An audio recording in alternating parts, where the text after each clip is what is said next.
Arkansas is known as a hotbed for basketball. Per capita, we got one of the leading Division I rankings per capita. We've been in the top 5 for the last 6 or 7 years. There was never a case in the earlier days, but these are things have evolved.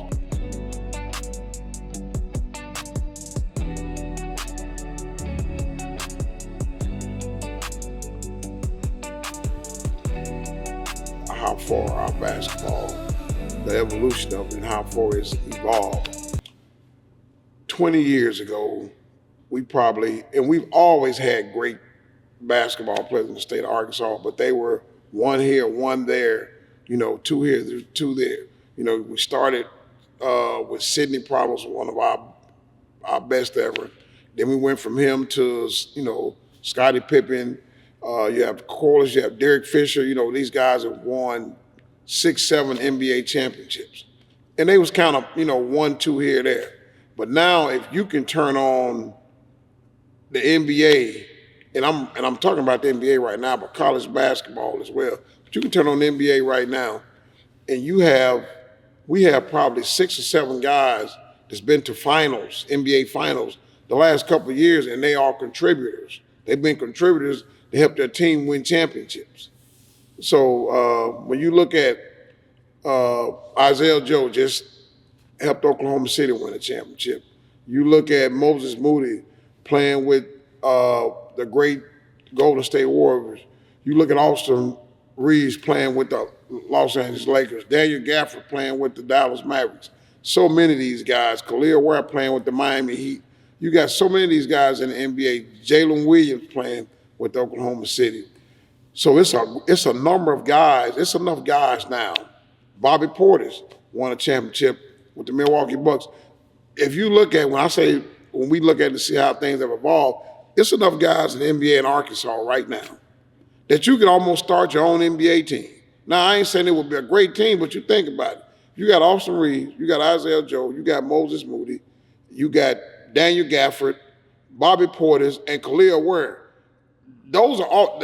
That's enough to have an NBA. Just those guys. Now, I'm sure I'm missing a couple. Malik Monk. Right, Malik Monk, great 6-man. Nick Smith, we missing a couple other guys. Daniel Gafford, I don't know if you named him. I named Daniel Gafford. But you think about it, if you put all those guys together, that's almost enough to start an NBA team. Arkansas is known as a hotbed for basketball. Per capita, we got one of the leading Division I rankings per capita. We've been in the top 5 for the last 6 or 7 years. There was never a case in the earlier days, but these are things have evolved, and this is why Arkansas really is a basketball state. I know everybody want to think that Arkansas is a football state, but let me say this to you, Joe.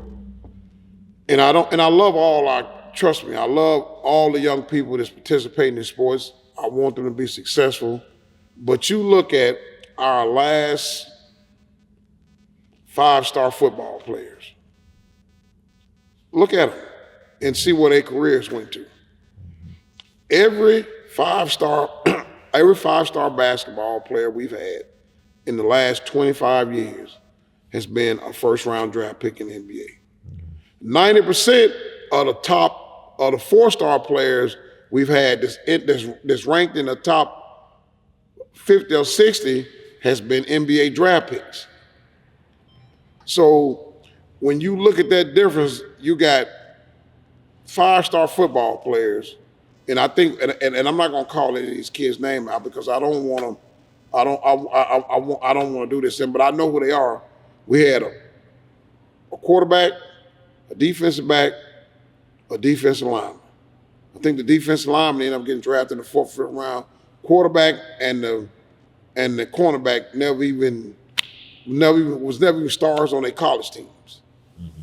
So, and I know it's much more difficult, and that's why now. And so that shows you how things has evolved. At no time in our history have we ever been like that. The days of Sidney days, the days of Scottie Pippen days, the days of the Corliss days, the days of the Derek Fisher. we've never been where we could probably come up with 6 or 7. We got enough guys to actually start an NBA team. So that tells you in itself how things have evolved. Now, I was talking about the NBA, but let's go back to college. We got guys that's playing all over the country, and it's evolving every year. Arkansas is known as a hotbed for basketball. Per capita, we got one of the leading Division I rankings per capita. We've been in the top 5 for the last 6 or 7 years. There was never a case in the earlier days, but these are how things have evolved, and this is why Arkansas really is a basketball state. I know everybody want to think that Arkansas is a football state, but let me say this to you, Joe. And I love trust me, I love all the young people that's participating in sports. I want them to be successful. But you look at our last 5-star football players. Look at them and see where their careers went to. Every 5-star basketball player we've had in the last 25 years has been a first-round draft pick in the NBA. 90% of the 4-star players we've had that's ranked in the top 50 or 60 has been NBA draft picks. So when you look at that difference, you got 5-star football players, and I think, and I'm not gonna call any of these kids' name out because I don't want to do this, but I know who they are. We had a quarterback, a defensive back, a defensive lineman. I think the defensive lineman ended up getting drafted in the 4th, 5th round. Quarterback and the cornerback never even stars on their college teams. The reason why these kids, when we get 5-star players, they go in the NBA because they've been truly evaluated against other great players in the country. That's where the quote-unquote summer basketball, grassroots basketball system has played a tremendous role because we're putting together great teams and they getting a chance to participate against other great players across the country multiple times. Much better to get a read on them like that. Exactly. Football, they can't get a read on them like that. They just go by, okay, the guy's size, his times, his measurements, and when you're watching him in football games in Arkansas, you're not 100% sure about the level of competition he's playing against. So when you rank them like that, you really don't know if they true 5-stars until they get on campus. But with basketball, they've been, when we say vetted, they've been vetted so much, they played against the best players in the country. They've been tested, and you got a chance to witness them multiple times.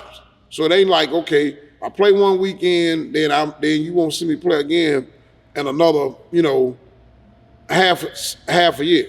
You watching this guy play 5 or 6 games in one weekend against the very best competition in the country.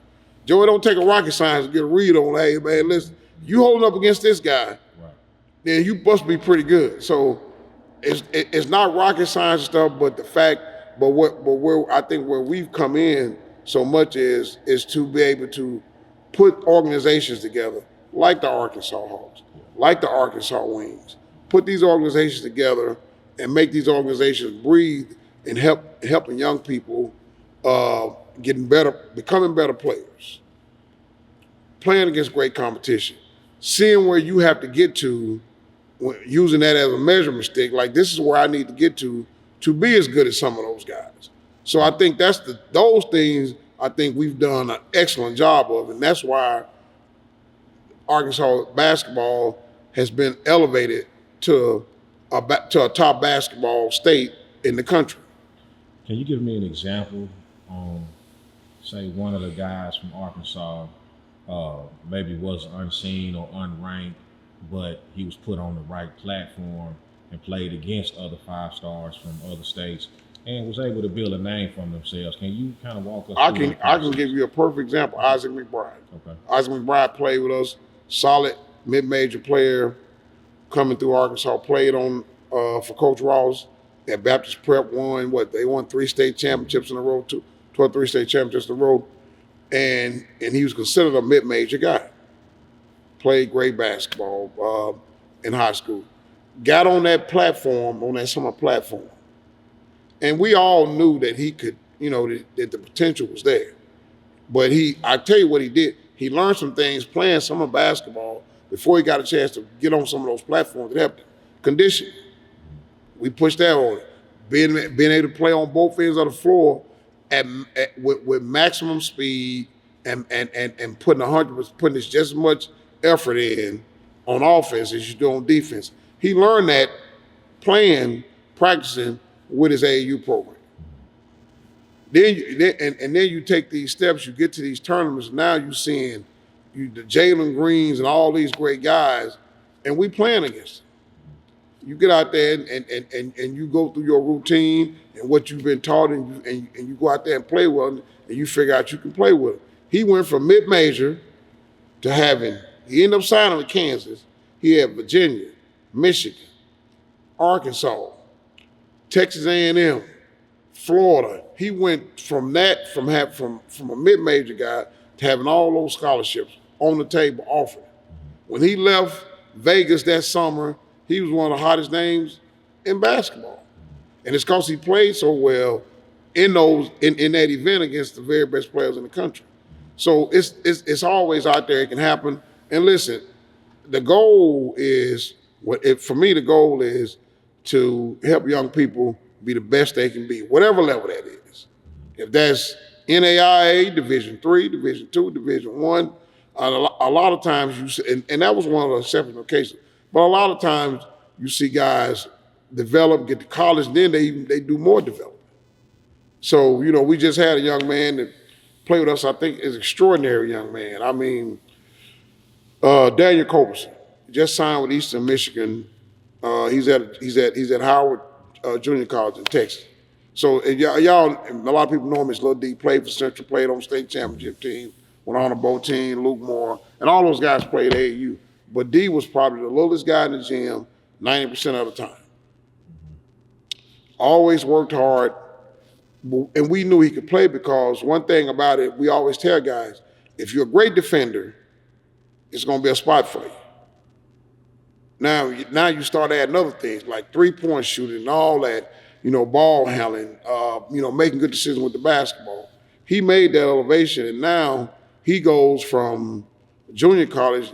Next year he'll be playing at Eastern Michigan and probably be their starting point guard. He's one of the best players in junior college right now. But he went through that maturation where, listen, he was the last guy on the bench, and then he went to the middle of the bench, and then he ended up starting for us.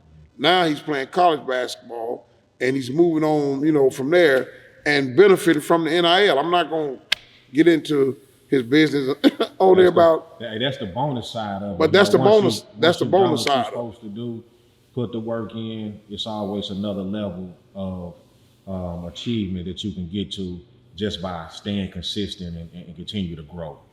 And you're exactly right about that. So, he's another young man that, just examples of playing and doing the right things and making good decisions and getting evaluated and seen. But these guys, we have Darryl Macon went through the same thing.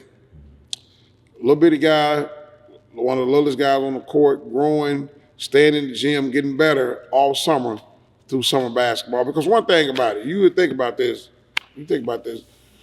Joe, in the summer, when is a kid most free time? In the summer.